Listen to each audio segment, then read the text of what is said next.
नमस्कार, मी भाग्यशेष वार्ता डिजिटल मीडियामध्ये आपलं सहर्ष स्वागत करत आहे। आज रोजी हिंगोली जिल्ह्यातील कळमनुरी तालुक्यातील वडगाव या ठिकाणी आहे। वडगाव जिल्हा परिषद हायस्कूल, जिल्हा परिषद प्राथमिक शाळा वडगाव या ठिकाणी आहे। गेल्या काही दिवसापूर्वी गंगाधर जाधव शिक्षण समितीचे अध्यक्ष आहेत, त्यांनी या ठिकाणी अनोखं आंदोलन केलं होतं आणि त्या आंदोलनाचा एकमेव उद्देश असा होता की या ठिकाणी शाळा आहे, इमारतही आहे, शिक्षकही आहेत, चांगले विद्यार्थी हुशार आहेत, परंतु शासन त्या विद्यार्थ्यांना जे खायला जे अन्न देतं त्याच्यासोबत त्यांना पाणीच मिळत नव्हतं आणि शाळेच्या समोर मुख्य रस्ता आहे, मुख्य रस्त्याच्या पलीकडे जाऊन त्या विद्यार्थ्यांना पाणी प्यावं लागत होतं।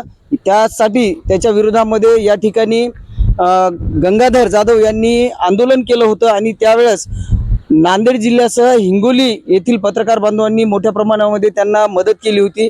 आपण सविस्तर जाणून घेऊया की त्यांना कशा पद्धतीनं काय मदत मिळाली। सर्वप्रथम आपलं भाग्यशेष वार्ता डिजिटल मीडियामध्ये खूप सारं अभिनंदन करतो। खूप छान असा विद्यार्थ्यांसाठी आपण मोठा प्रश्न घेऊन मैदानात उतरला होता। काही बऱ्याच जणांनी आपल्याला हसले पण असतील आणि काही जणांनी समर्थनही केलं असेल। जे आपण आंदोलन केलं होतं त्याला शासनानं काय पाठपुरावा केलेला आहे? नमस्कार सर, मी गंगाधर दिगंबर जाधव, शाळा व्यवस्थापन समिती अध्यक्ष वडगाव। माझं इतकं शासनाला म्हणणे होते की आज 2 महिने झाले शाळा सुरू होऊन, परंतु शालेय पोषण आहाराच्या वेळेस जे विद्यार्थ्याला जेवणासोबत पाणीही लागते, ते पाण्याची आम्हाला अत्यंत शाळेला गरज होती।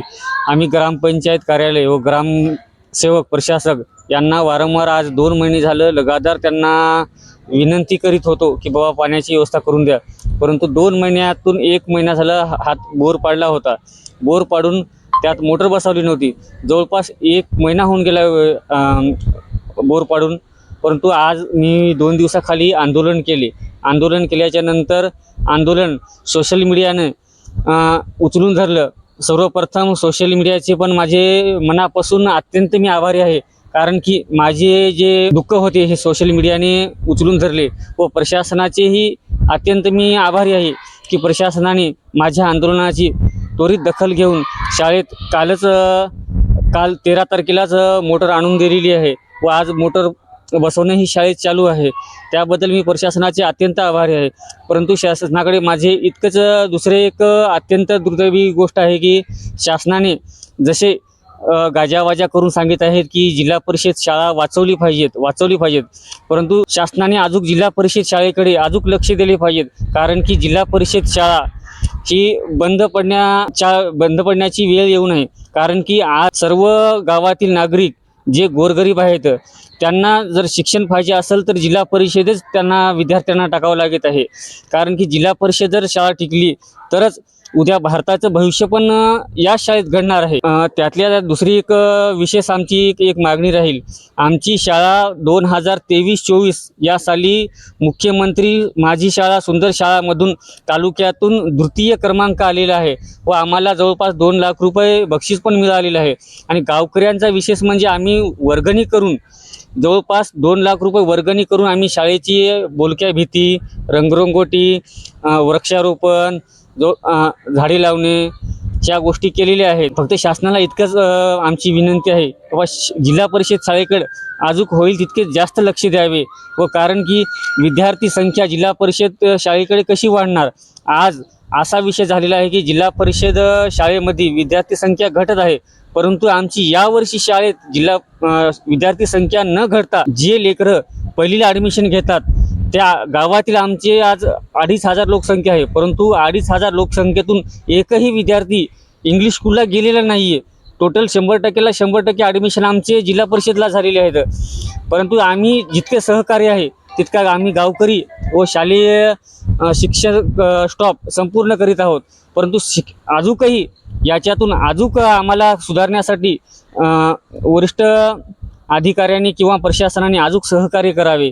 जसे की आज आपण ही बघत आहात, आमची शाळेतली इमारत जवळपास 30-40 वर्ष झाली इमारत बांधून, आज वर्ग खोल्या गळत आहेत।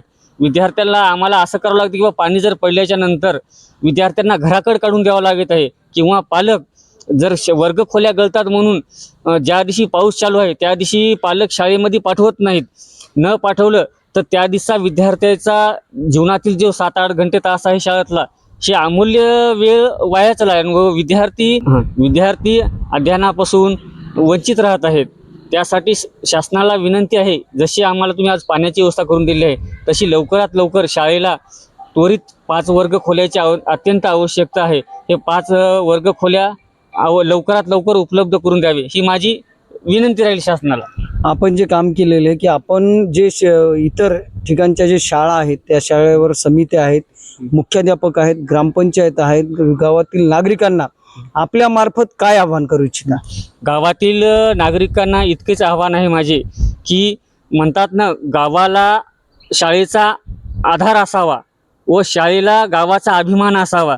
या पद्धतीने तरुण वर्ग व गावातील नागरिक यांना माझं इतकेच आव्हान आहे की जिल्हा परिषद शाळा आहे ही फक्त एकट्यानं अध्यक्ष किंवा शिक्षकांनी सुधारल्या जाणार नाही, तर गावातील नागरिकांनी व नवीन तरुण वर्गांनी शाळेकडे, आपल्या जिल्हा परिषद याच्याकडे अजून लक्ष द्यावे व आपल्या विद्यार्थ्यांना कसे गुणवत्ता वाढवण्यात येईल हे मनावर धरून शाळेकडे थोडे लक्ष द्यावे. धन्यवाद, खूप छान माहिती दिलेली आहे. आपण पाहू शकता या ठिकाणी खरंच जर समजा शाळेचा अभिमान गावाला आणि गावाचा अभिमान शाळेला ठेवायचा असेल तर गावातल्या प्रत्येक व्यक्तीनं या ठिकाणी काम करावं असं आवाहन केलेलं आहे. आणि मीही भाग्यशेष वार्ता डिजिटल मीडियाच्या माध्यमातून आपल्या सर्वांना आवाहन करू इच्छितो की जर समजा जिल्हा परिषद हायस्कूल ची शाळा जर वाढवायची असेल, त्या ठिकाणची संख्या वाढवायची असेल तर त्या ठिकाणी काम करणारे जे अध्यक्ष असतील, शिक्षण समिती असेल किंवा मुख्याध्यापक असतील किंवा सरपंच असतील यांनी स्वतःच्या लेवलला काम करावं एवढीच अपेक्षा करतो आणि आवाहन करतो आणि थांबतो. लाईक करा, शेअर करा, सबस्क्राईब करायला विसरू नका. जय हिंद, जय महाराष्ट्र.